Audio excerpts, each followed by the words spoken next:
Mi nombre es Nicole Montenegro del 10º BIE Ciencias y el día de hoy explicaré los teoremas de seno y coseno y triángulos oblicuángulos. Para poder llegar a la solución de un triángulo oblicuángulo, primero debemos saber qué es un triángulo oblicuángulo. Un triángulo oblicuángulo es aquel que no tiene un ángulo recto. Esto hace que no lo podamos resolver directamente con el teorema de Pitágoras, por lo que usaremos otras herramientas como lo son el teorema de seno y el teorema de coseno. Los elementos del triángulo oblicuángulo serían vértices, lados, ángulos interiores y ángulos exteriores. Los tipos de triángulo oblicuángulo, según la medida de sus lados, serían el isósceles.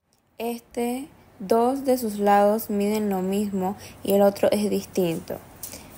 Está también el escaleno, que todos sus lados y ángulos interiores son diferentes. Y por último el equilátero, que sus tres lados y sus tres ángulos interiores miden lo mismo. Asimismo, de acuerdo con la existencia o no del ángulo interior obtuso, se puede distinguir el acutángulo, que todos los ángulos son agudos, es decir, miden menos que 90 grados. Y también tenemos el obtusángulo. Uno de los ángulos interiores es obtuso, es decir, mide más de 90 grados. Algunas características del triángulo obtusángulo es que si uno de sus ángulos es obtuso, o sea que mide más de 90 grados, y tienen los tres ángulos agudos, esto significaría que tiene un ángulo recto. Los triángulos oblicuángulos en la actualidad tienen muchas aplicaciones.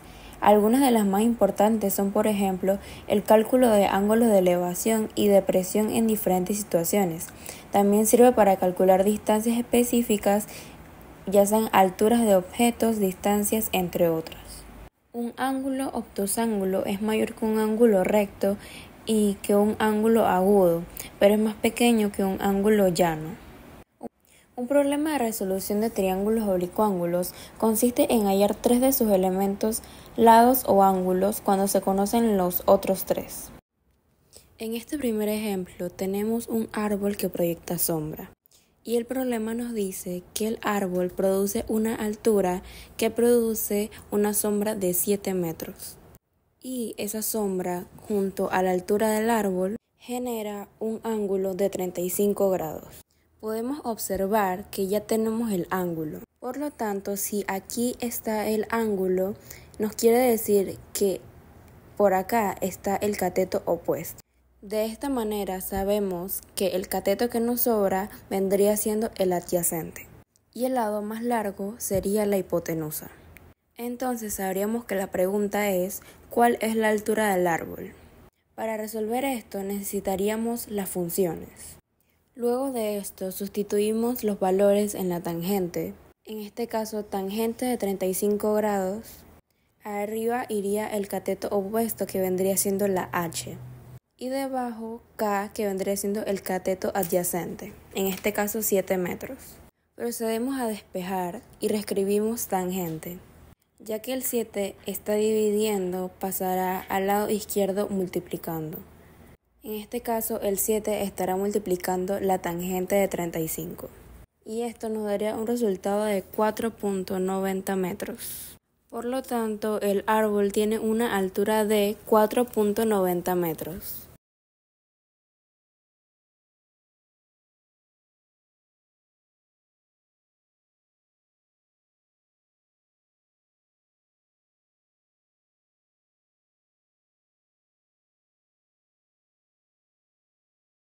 En este ejemplo tenemos una escalera apoyada a una pared o en la cima de una pared.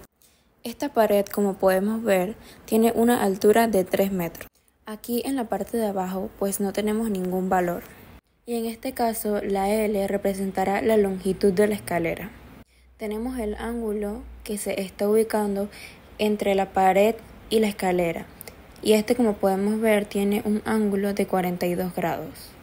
Como ya tenemos el ángulo, este que está por acá abajo sería el cateto opuesto, ya que está en el lado contrario al ángulo. Y el cateto sobrante vendría siendo el cateto adyacente. Por lo tanto, la L será la hipotenusa. En este problema queremos saber cuál es la longitud de la escalera o cuánto mide la escalera.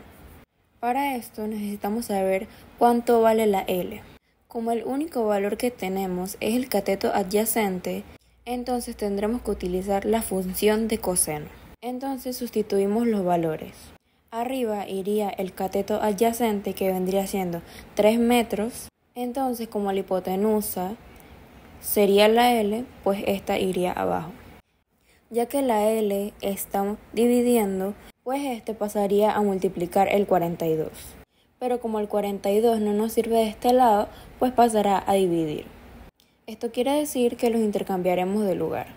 Entonces nos quedará que longitud es igual a 3 sobre coseno de 42. Y para saber el resultado deberemos dividir estos dos. Entonces la longitud sería igual a 4.03 metros.